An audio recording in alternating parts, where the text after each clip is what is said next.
AP ప్రభుత్వం కీలక నిర్ణయం తీసుకుంది. ఏపీలో ఇంటర్ ఫస్ట్ ఇయర్ పబ్లిక్ పరీక్షలను రద్దు చేయాలని నిర్ణయించింది. 2025-26 విద్యా సంవత్సరం నుంచి ఇంటర్ మొదటి ఏడాది పరీక్షలను ఇంటర్నల్ గానే నిర్వహించాలని ప్రతిపాదించింది. ఇంటర్ ఫస్ట్ ఇయర్ లో బోర్డు నిర్ణయించిన సిలబస్, బ్లూ ప్రింట్ ఆధారంగా ఫస్ట్ ఇయర్ పరీక్షల్ని కాలేజీల్లో అంతర్గతంగా నిర్వహిస్తారు. ఇంటర్ సెకండ్ ఇయర్ పరీక్షల్ని సెకండ్ ఇయర్ సిలబస్ తో ఇంటర్ బోర్డు నిర్వహించి ఫలితాలను విడుదల చేస్తుంది. విద్యార్థులపైన ఒత్తిడి తొలగించేందుకు ఫస్ట్ ఇయర్ విద్యార్థులకు వార్షిక పబ్లిక్ పరీక్షల్ని రద్దు చేయనున్నట్లు ఇంటర్ బోర్డు పేర్కొంది.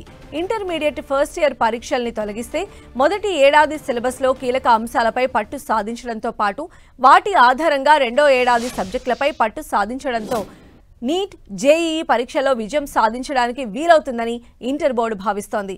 ఇక ఇంటర్ విద్యలో సమూల మార్పుల్లో భాగంగా త్వరలో ఎంబైపీసీ కోర్సును ప్రవేశపెట్టనున్నారు. అకాడమిక్ సబ్జెక్టులను ఎంచుకునే అవకాశం కల్పించనున్నారు. మరోవైపు సైన్స్ గ్రూపుల సిలబస్లోనూ సవరణలు చేయనున్నారు. దీని ప్రకారం 2025-26 నుంచి ఇంటర్ విద్యలో ఎన్సీఈఆర్టీ పాఠ్య పుస్తకాలను ప్రవేశపెట్టాలని ఇంటర్ బోర్డు భావిస్తోంది. 2025-26 విద్యా సంవత్సరం నుంచి ఇంటర్ పరీక్షల్ని 500 మార్కులకు నిర్వహిస్తారు. ఆర్ట్స్, సైన్స్ గ్రూపుల్లో పరీక్షల్ని 500 మార్కులకు పరిమితం చేస్తారు. ఆర్ట్స్ సబ్జెక్టుల్లో సివిక్స్, కామర్స్, హిస్టరీ, ఎకనామిక్స్ వంటి సబ్జెక్టులలో 100% మార్కులకు, 80 మార్కులకు థియరీ పరీక్షల్ని నిర్వహిస్తారు. ప్రాజెక్టు వర్క్, పరిశోధన కార్యక్రమాలకు మరో 20 మార్కులు కేటాయిస్తారు.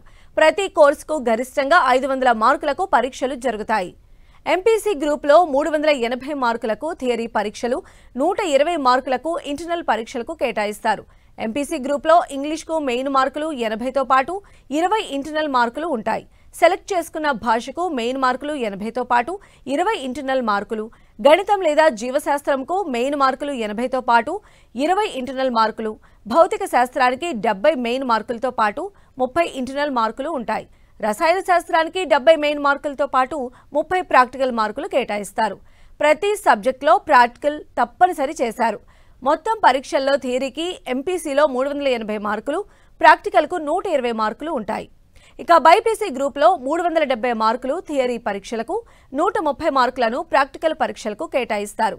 బైపీసీ గ్రూప్లో ఇంగ్లీష్కు 80 మెయిన్ మార్కులతో పాటు 20 ప్రాక్టికల్ మార్కులు, ఎంచుకున్న భాషకు 80 ప్రధాన మార్కులతో పాటు 20 ప్రాక్టికల్ మార్కులు ఉంటాయి. గణితం లేదా జీవశాస్త్రంలో 80 మెయిన్ మార్కులతో పాటు 20 ప్రాక్టికల్ మార్కులు, భౌతిక శాస్త్రానికి 70 మెయిన్ మార్కులతో పాటు 30 ప్రాక్టికల్ మార్కులు ఉంటాయి. రసాయన శాస్త్రానికి 70 ప్రధాన మార్కులతో పాటు 30 ప్రాక్టికల్ మార్కులు కేటాయిస్తారు. ప్రతి సబ్జెక్టులో ప్రాక్టికల్ తప్పనిసరి చేశారు. ఇంటర్ బోర్డు పరీక్షల్లో మల్టిపుల్ చాయిస్ ప్రశ్నలు, ఖాళీలను పూరించడం, ఏకపద సమాధానాలు వంటి వాటికి మార్కుల్ని ప్రతిపాదించారు.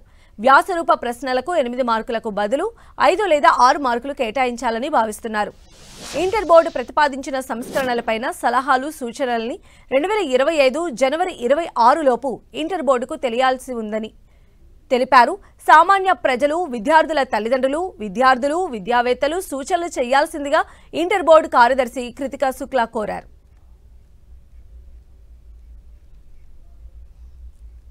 Removal of inter first year board examinations. So except Andhra Pradesh and Telangana, neither CBSE nor any major state board is conducting board examinations at 11th class. Even national curriculum framework, any policy documents, national standard kuda only 10th and 12th lo board exams undali suggest chestunnaru.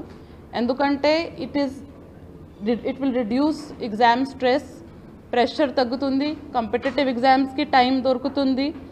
Even admissions time lo kuda IIT undachu, NEET undachu, qualifying test only 12th class marks తీసుకుంటారు. ఇక్కడ 11th class examination చేస్తున్నాము, కానీ ఆ marks బయట అడ్మిషన్స్కి ఎక్కడ consider అవ్వట్లేదు. Qualify చేయాలంటే only that 500 of 12th class వాళ్ళు ఇప్పుడు కన్సిడర్ చేస్తున్నారు. సో ఈ major reform first year examinations we are proposing, we will give from BI syllabus ఇస్తాము, బ్లూ ప్రింట్ ఇస్తాము. దాన్ని బట్టి వాళ్ళు ఈచ్ కాలేజ్ వాళ్ళ ఓన్ ఎగ్జామినేషన్ కండక్ట్ చేయాలి. ఎలా వాళ్ళు 8th, 9th, 7th క్లాస్లో చేస్తున్నారు, సిమిలర్లీ 11th క్లాస్లో కూడా వాళ్ళ ఓన్ ఎగ్జామినేషన్ కండక్ట్ చేయాలి. 12th క్లాస్లో ఇంటర్ సెకండ్ ఇయర్లో BI will conduct the examination as per the syllabus and blueprint.